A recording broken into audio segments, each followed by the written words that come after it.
This is October 14, 2019, the beginning of Cedric and Brian. Why is it Cedric and Brian?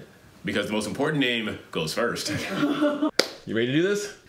I'm ready. We're really doing this. Everyone gets their start somewhere. I wonder if this is how Mark and Brian got started, as opposed to Cedric and Brian. It's exciting. All right, now you're on camera. Oh my goodness. iPhone on. Once we get a budget, we can start buying some better equipment. I think we should introduce ourselves. Don't forget to talk to the camera. That's what they told me to do. Oh, that's so rude though. I'm not looking at you. You have to let them in. Come into our studio. Thank you guys for tuning into our channel. Looking forward to it. We have a lot of exciting things to share with you. I appreciate you clicking on our link. For those of you who don't know, I am Cedric. And I am Brian. Hence the name Cedric and Brian. A lot of hours went into coming up with that name. So anyways, we're just a couple of guys that were born in the 60s. They call us the Gen X's, I guess. But we want to do this channel not just for people our age, but we're going to talk to you about things as deep as depression to as easy as, you know, playing basketball and spraining our ankles. Yeah, we both have experience with that. Yeah, so we're hoping that through this channel we can help people learn from our mistakes and avoid the pitfalls that come with living, in my case, 54 years. It was kind of a pit or a hole that caused you to sprain your ankle last time, wasn't it? Or somebody else's foot. No, you blame that on me. Jeez. Wow, we're going to cut that part out. Well, Brian, so we'll talk about a bunch of things that we're dealing with as Gen Xers, depression, failed marriage, financial issues, staying in shape, and just a whole gamut of things. Hopefully we'll touch on all that, and hopefully you guys can learn from our experience, because they say experience is good. And it is the best way to learn. You learn by your own failures, but wisdom is trying to learn from other people's failures. So we are living in a time when life should be easy, and yet we see out there that it seems to be really difficult because we're going through a lot of changes in our society, and this type of electronic media is one of the reasons. There's just so much information coming at people that we didn't have to go through when we were young. I mean, when we made mistakes, they were our mistakes. Nobody else knew. Now, if you make a mistake, it's out there for the world to see because we have this obsession with posting things. It's on Instagram. It's on Facebook. It's on Snap. It's on everything. You're kind of hip. Snap, huh? Snapchat. Okay, I'm trying to be with the hip crowd. He is a teacher, so he's with kids all day long. All day long. And on that note, I'm with kids all day long, so we will be doing an episode on wine. That'll be his episode. Helps take the edge off. Mine will be on tequila. I can talk on that. That is my vice. We've known each other for 18 years. I've told this man hundreds of times I'm allergic to cats. I thought we said 19 years. 19 years, whatever. For long enough to know that I'm allergic to cats. But hey, it is what it is.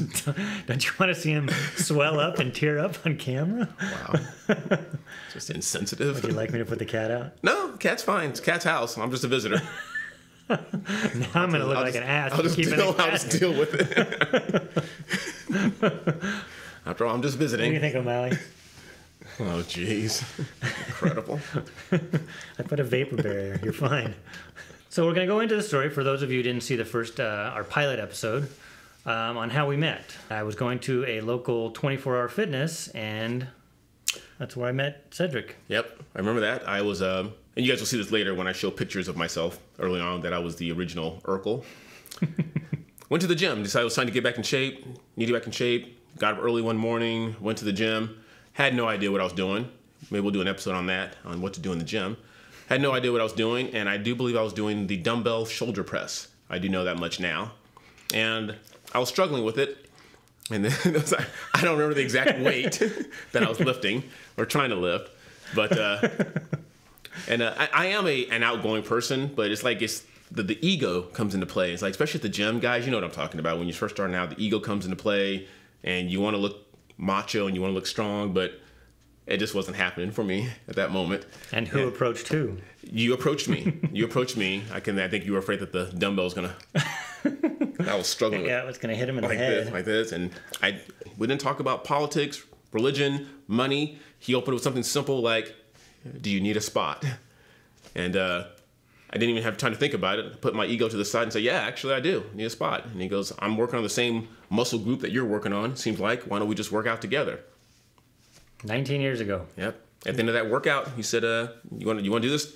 He said, I think it was a Monday, and he said, you want to meet here Wednesday? I said, yeah, I'll be here. And that's one of the funny stories we tell teachers all the time, is that we met at the gym at 6 in the morning, and so we set our alarms for 5:30. And we didn't find out until years later that when both our respective alarms went off, we both grabbed our phones, hoping and praying that the other one had canceled.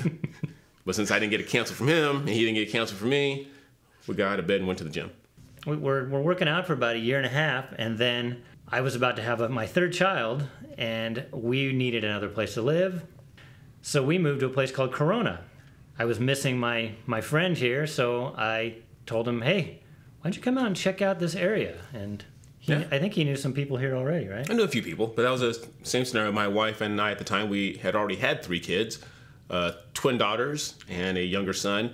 But as the kids were getting older, we said, you know what, we need a house. We need a place for them to play and things like that. And so when Brian called and said, hey, we found this place called Corona, and we came out here, and at the time, a little sub-city of Corona called Eastvale. Mm-hmm. We looked out there. And that's when it was still chock full of cows and just dairy and things like that. It smelled like cows. And I came out here, and we had the windows rolled up and the AC was on, and we got here, and I rolled the windows down, and my wife was sick at the time, and we rolled the windows down, and the dairy smell hit us. She's like, no, can't do it here. So we drove about 8 miles south here in South Corona, and we looked at a few places, and we ended up less than 2 miles? Yeah, less than 2 miles from each other. So we were both close to the gym again. Yes. Yes. So then, as our kids were growing up, my oldest daughter is the same age as his 2 twin daughters, and they started becoming teenagers, and his girls were really busy in soccer, really good soccer players, and then mine was going through just some teenage struggles. And then I, as stepfather, was going through some first-time father struggles with a teenager, and then I hit some deep depression. So I leaned on him a lot, and then thank God for my wife too, who I thought was gonna skip town on me, and my mother and probably Cedric, helped to convince her to stick around. And so then after that, we thought everything was hunky dory. Then Cedric here went through his life changes. Dealing with a divorce. I still believe to this day, despite the divorce, that marriage is the cornerstone of our society. It's important. That family unit, and it hit me hard. It hit me very hard. And there's was it 6 years ago? 5? Something like that. Yeah, 6 years ago. Which divorce? Wow. Cut that by. Cut. Look in there. Cut. The mother of my children. But that hit me hard, having our family broken up like that, because we were supposed to be grandparents together and go to weddings together and grow old together. But that dream was shattered. And like the saying says, it takes 2 to tango. Obviously, I have to take a lot of heat for what happened, but I wanted to make it work. We'll talk about that, and I'll share my life experiences with that.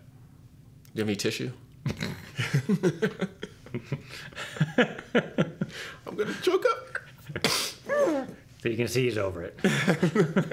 Yeah, and sometimes I think I'm not. It's I know. Hey. Yeah. You do I won't get into a lot of detail, but sometimes you do stuff to hide to mask your pain and do stuff, and I did that.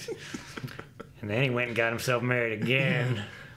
I was dealing with the issues from my first marriage and the ego and self-esteem and taking a big hit. And remember earlier we said you're going to learn from our mistakes? Sometimes you have the same mistakes twice. So you guys get to learn 3 times from me. So basically, we're dealing with life, just like all of you. We're just going to talk about life on this channel, and hopefully we'll entertain you and give you some insight. Yeah.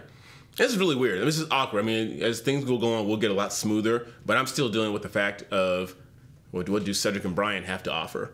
And I think, I know I'm going to sound like a parrot, but I think we all are a lot more alike than we are different. And maybe that's our tagline. We're all a lot more alike. Dude. I get credit for that. So remember, I look at my camera here. Remember, we're all a lot more alike. Hopefully that camera's still on. Than we are different. That I like that as a tagline. That's good. All right, that's a wrap, guys. We'll see you later. It's off. Oh, nice. After the first 5 minutes. See, that's why we can't use this. That's why I'm getting Friday. I get our other phone, our other camera. It's 2:48. Did you go way past? Oh crap! Oh crap! Did I forget to turn this one on? Dude.